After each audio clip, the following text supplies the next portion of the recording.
I'm blind, but I just saw something in the darkness. As overjoyed as I felt to see anything other than constant darkness, I was acutely aware of the fact that everything about that house was terribly wrong. And then I caught the reflection of a small shape flitting behind me. It had the shape of a young boy, but I didn't need to get a proper look to know that there was something distinctly unnatural about him. I screamed, spinning around. The floorboards creaked beneath the weight of something slipping up the stairs, giggling as it went.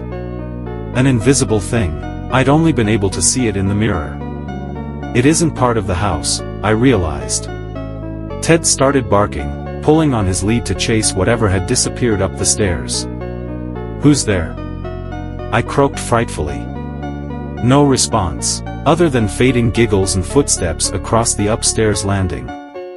But I finally accepted that there were no answers to be found in that place, none that would make any sense, anyway. And so I turned to face the kitchen again, pulling Ted's lead.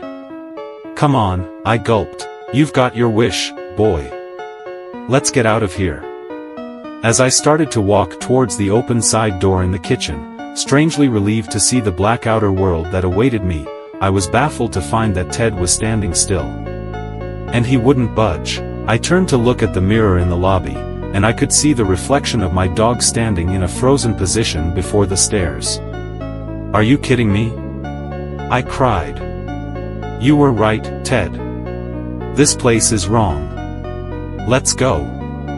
Reaching from somewhere beyond the reflection of the mirror, two hands, withered but clearly those of a child, swiftly swooped towards my dog. And by the time I blinked, Ted had been unclipped from his lead. He vanished up the stairs with a loud whimper. "Ted!" I screeched, running back into the lobby. I hauled up the stairs two at a time, forgetting something crucial. I could see the house, but I could not see its inhabitant. And when I reached the upstairs landing, I found myself plummeting onto the quintessentially British carpet beneath me. Something had tripped me up.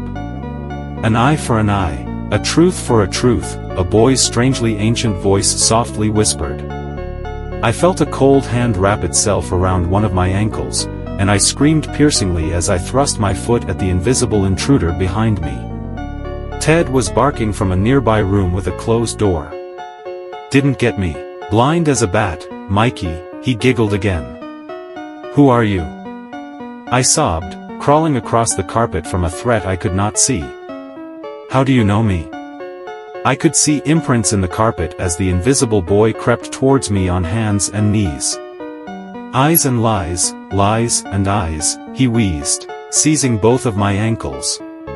I shrieked in terror as an unseen terror with abnormal strength dragged me across the landing towards the room at the far end. As the door opened, I heard Ted barking manically.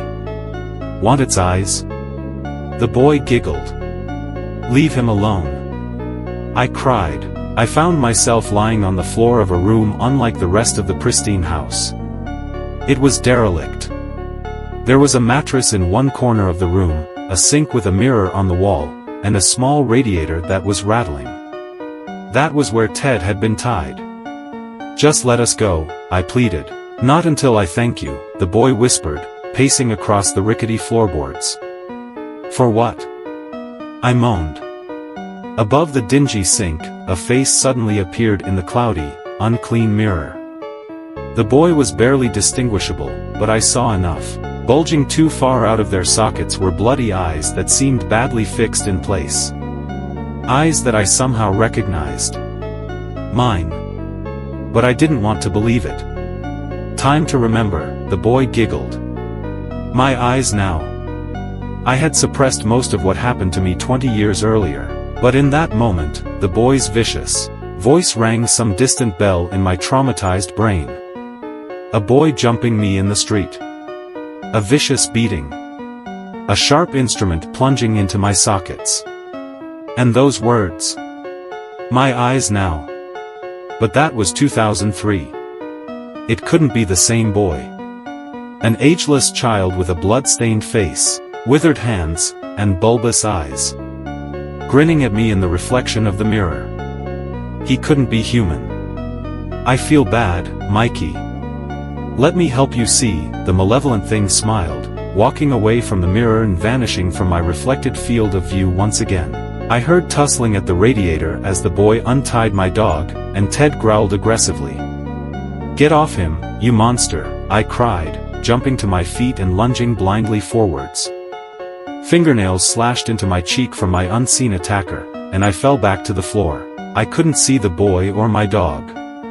Not without the aid of a mirror. But I must have distracted the horrid thing for long enough to give Ted the upper hand. A loud growl sounded, followed by an inhuman screech. Paws pounded against the floor and I felt the warm, familiar stench of Ted's breath on my face. "Let's go!" I yelled. I jumped to my feet a second time and headed onto the landing, Ted brushing against my side. We scurried downstairs, not daring to look behind us, not that it would have benefited me. With my dog leading the way, we stumbled through the kitchen side door and returned to the safety of the darkness. Back to the real world. Far from that horror house. But it's still out there. I'm planning on moving away as soon as possible because I can still see that horrible red speck on the horizon, all of the way from my bedroom window. The only visible thing in my darkened world. And I wish I hadn't seen what lives inside.